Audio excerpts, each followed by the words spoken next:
बिस्मिल्लाहिर्रहमानिर्रहीम। अस्सलाम वालेकुम। Welcome to lecture number 2.6 a Sindhi woman हम पढ़ रहे थे।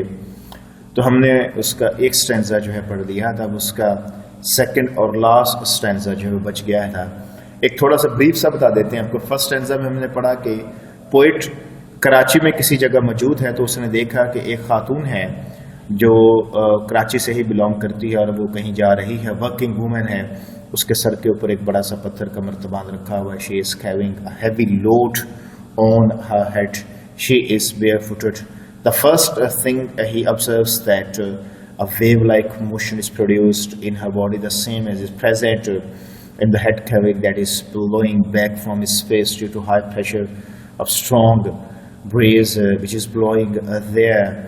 And the second thing he observes that she is carrying a heavy load of a heavy stone jar on her head, but she's got no ripple or swagger whatsoever in her tread at all, and that makes her tread and walk very graceful and very elegant one.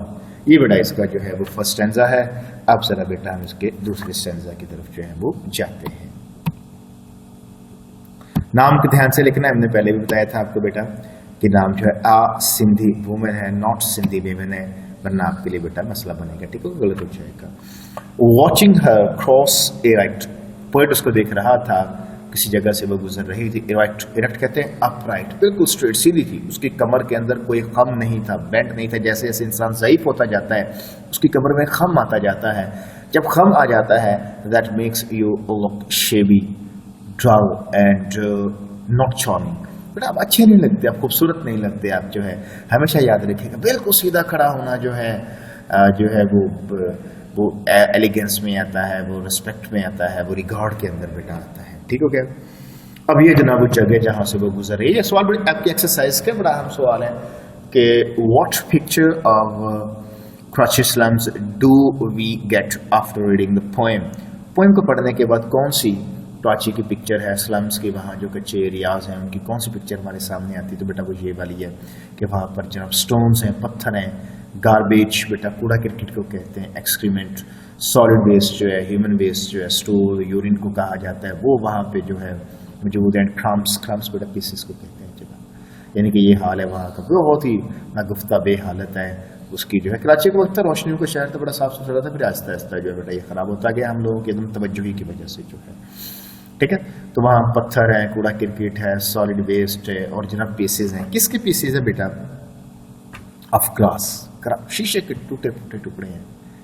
In Karachi slums, Karachi की बस्तियों के अंदर जो कराची कच्ची बस्तियों के अंदर जो इंटरेस्टिंग बात यह है कि वो कूड़ा क्रिकेट में जा रही है, नंगे पाँव है बेटा, हैवी लोड उसने उठाया हुआ है अपने सर के ऊपर। ड्रेस उसका पुराना सा है, फिर भी बड़ी चार्मिंग लग रही है, फिर भी बड़ी अट्रैक्टिव लग रही है, फिर भी बड़ी ग्रेसफुल लग रही है। उसकी चाल के अंदर जो है एक डिग्निटी है, एक ग्रैंडियर है, एक उसके अंदर वकार है बेटा। इन सब चीजों के बावजूद जो है आई विद माई स्टूप रिफ्लेक्ट, और मेरी कमर में खामा आ गया है। कमाल नहीं हो गया है जी कि मेरी कमर के, अच्छा ये कॉमा में स्प्लिटिंग बेटा, कॉमा इधर आएगा, आई विद माई स्टूप रिफ्लेक्ट, ठीक है, यानी I reflect with my stoop जो है। स्टूप कहते हैं कमर के अंदर बेंट को। पोइट कहते हैं कमाल है, हैरानगी की बात है कि जनाब मेरे ऊपर काम भी कोई नहीं है, मैं अमीर भी हूं और जनाब मेरे पास पैसा भी है, सारा कुछ है, फिर भी मेरी कमर के अंदर खाम आ चुका है।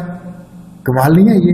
रिफ्लेक्ट मैं ये सोच रहा हूं, दे स्टैंड मोस्ट स्ट्रेट, हकीकत में सीधे लोग वही खड़े रहते हैं, who learn to walk beneath a weight, जो वजन के नीचे चलना सीखते हैं। सीधे कौन रहते हैं? जो वजन के नीचे चलना सीखते हैं। असल में वो इन सब चीजों में एक चीज ऑब्जर्व करता है कि वो कौन सी चीज ऐसी है जिसने सिंधी वुमेन को बिल्कुल स्ट्रेट और अपराइट किया हुआ है। तो बेटा वो उसके सर पर रखा हुआ हैवी लोड है, उस लोड की वजह से वो झुक नहीं सकती, ठीक है। इसी तरह असल में वो कहना क्या चाहता है? वो कहना ये चाहता है कि जब आप अपनी जिम्मेदारियों का बोझ उठा लेते हैं अपने सर के ऊपर जो है, और जब आप अपनी जिम्मेदारियों को पूरा करना शुरू कर देते हैं, तो आपके जिंदगी में ग्रेस आ जाती है, वकार आ जाती है। Only those who carry the load of their responsibilities are graceful and elegant in their lives. और ये हमने आपको लास्ट स्टैंजा के अंदर बताया था। बेटा याद रखिएगा एलिगेंस को जॉब के साथ मत जोड़ें कि डॉक्टरी की जॉब ही सिर्फ एलिगेंट है और प्लम्बरी की जॉब जो है वो डिसरिस्पेक्टेड है, कि इंजीनियरिंग की जो जॉब है वो बहुत ग्रेसफुल है, और अगर कोई ब्लैक स्मिथ है, अगर कोई जनाब गोल्ड स्मिथ है और वो रिस्पेक्टेबल नहीं है, तो देन यू आर रॉन्ग। आप गलत है बेटा। आप ये कहते हैं कि जनाब एक जो है माइक्रोसॉफ्ट जो इंजीनियर है वही जो है ग्रेसफुल है, और एक बेटा आपके घरों के अंदर काम करने वाला कारपेंटर जो है या आपके मोटरसाइकिल ठीक करने वाला, इसकी जॉब जो एलिगेंट नहीं है, तो बेटा देन यू आर रॉन्ग। बेटा याद रखिएगा, एलिगेंस जो है is directly proportional to the amount of honesty you have in your work regardless of the work you are doing. काम जो भी आप कर रहे हैं उस बात को छोड़ें। होता यह है कि वो काम आप कितनी ईमानदारी से करते हैं। ट्रस्ट मी, आपके इर्द गिर्द हम लोग प्रैक्टिकल लाइफ में हम लोग देखते हैं बेटा, प्लम्बर्स हैं बेटा, कारपेंटर्स हैं, और आपको उनसे टाइम लेना पड़ता है। क्यों? क्योंकि वो ईमानदार हैं, इसलिए उनकी मांग है, लोग उनकी इज्जत करते हैं। ठीक हो गया? तो पेशा छोटा मोटा बड़ा नहीं होता बेटा, याद रखिएगा। हमेशा जो है उसके अंदर ईमानदारी का जो उनसर है वो उसे बेटा एलिगेंट बनाता है, वही उसे ग्रेसफुल बनाता है। इरेक्ट बेटा अपराइट, स्ट्रेट, एलिवेटेड, इरेक्टाइल को कहते हैं। गार्बेज अभी बताया हमने, कूड़ा क्रिकेट। Refuse, trash, waste, litter, rubbish को कहते हैं। एक्सक्रीमेंट, बॉडी वेस्ट को कहते हैं। डिस्चार्ज, स्टोल, यूरिन को कहते हैं। स्लम्स, कच्ची बस्ती बेटा घीटो। वाइटेड एरिया, पोर वेलिक्स, पोर एरियाज को कहते हैं। स्टूप बेटा कमर में जो खम आ जाता है, ड्रूप को कहते हैं। सैग, स्लम, राउंड शोल्डर्स को कहा जाता है। और रिफ्लेक्ट बेटा सोचना, थिंक, इमेजिन, पॉन्डर और रूमिनेट बेटा। ठीक हो गया? ये बेटा आगे इसकी जो है थोड़ा सा पैराफ्रेज टाइप है। The Sindhi woman is walking under a heavy weight yet she is straight and upright, फिर भी straight and upright. She is passing through a street where there are like stones and broken pieces of glass. कूड़ा cricket है, पत्थर हैं, कांच के टुकड़े हैं. There are also present waste, junk, refuse and solid excrement. सब चीजें मौजूद हैं बेटा वहां पर. But all of these have failed to check the beauty and rhythm of a charming gate. ये सब चीजें आपकी एलिगेंस, उसकी एलिगेंस को छीनने में नाकाम नहीं है. यानी आपको मामूली सा काम करते हैं बेटा, आप प्लम्बर हैं, लेकिन आप जब काम ईमानदारी से करेंगे तो आपकी जो ईमानदारी है ये आपके काम को खूबसूरत बना देगी और लोग आपकी उस खूबसूरती को आपसे नहीं छीन सकेंगे. The poet notices that he has got a bent in his body, though he is carrying no weight. Poet ये नोट करता, मैंने तो कोई वजन नहीं उठाया हुआ, फिर मेरी कमर में क्यों खम आ गया है. Suddenly it dawns on him, dawn on the reveal show that it's actually the heavy weight that keeps the woman straight. दर हकीकत ये बोझ है जो उसको सीधा किया हुआ रखे हुए है. Those who carry the load of life are respectable.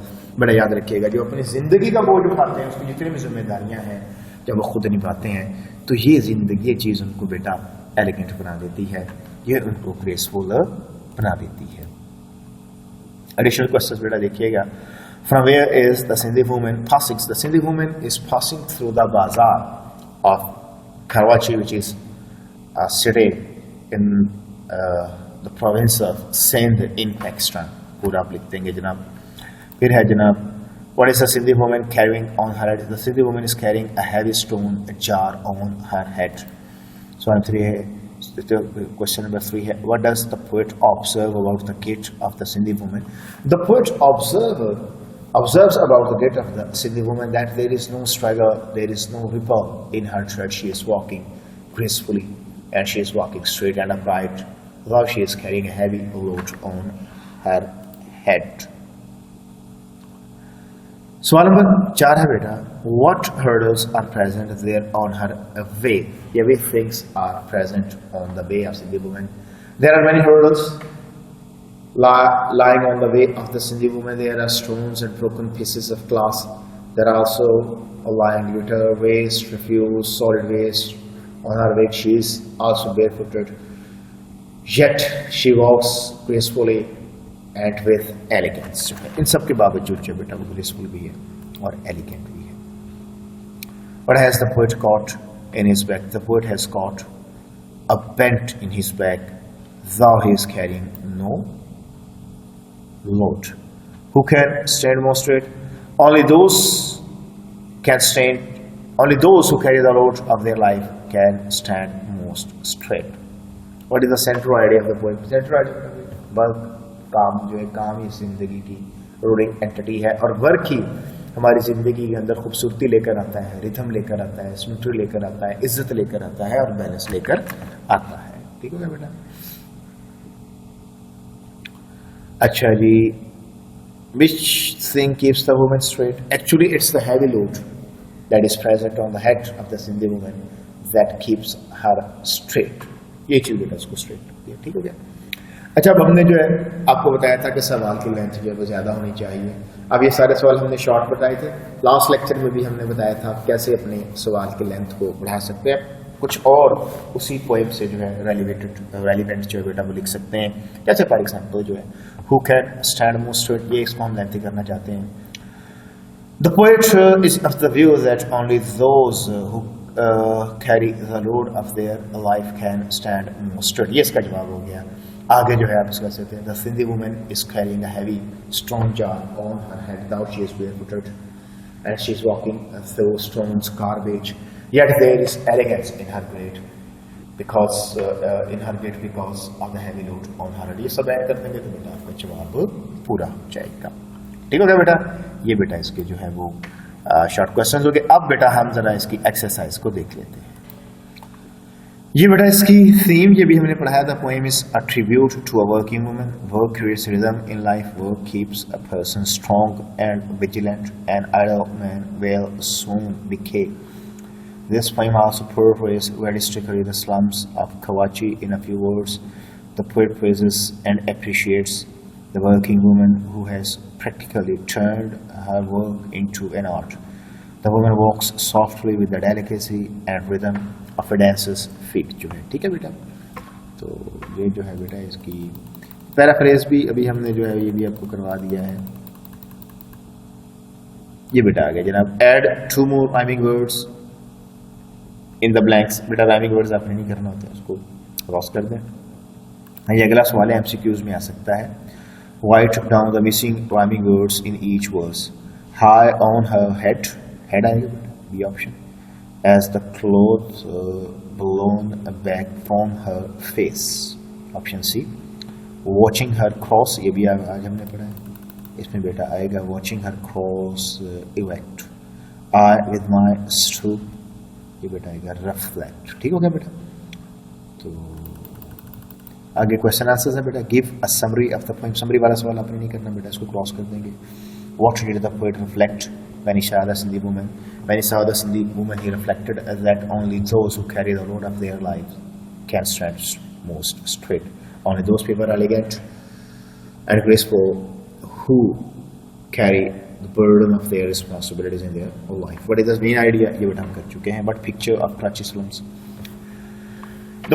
Do we get after reading the poem? After reading the poem, we get a very poor picture of the Karachi slums. There are lying broken pieces of glass and stones here and there. There are also lying little waste, refuse, junk in the streets of Karachi. Choose the pretensive. Pretensive बेटा choose कीजिएगा। The woman in the poem was passing through the, कहाँ से गुजर रही थी बेटा? बाजार, B option। She was carrying on her head, क्या था बेटा? 6, a stone jar, ये बेटा B option, a stone jar। Those who carry weight stand, क्या पढ़ा था मैंने? Stand straight, क्या आएगा बेटा? Straight bend आएगा, ये नहीं आएगा। Her walk was smooth, difficult, slow, fast, तो क्या आएगा? Smooth। True false है, true false बेटा आपके सिलेबस के अंदर शामिल नहीं है। ठीक हो गया बेटा?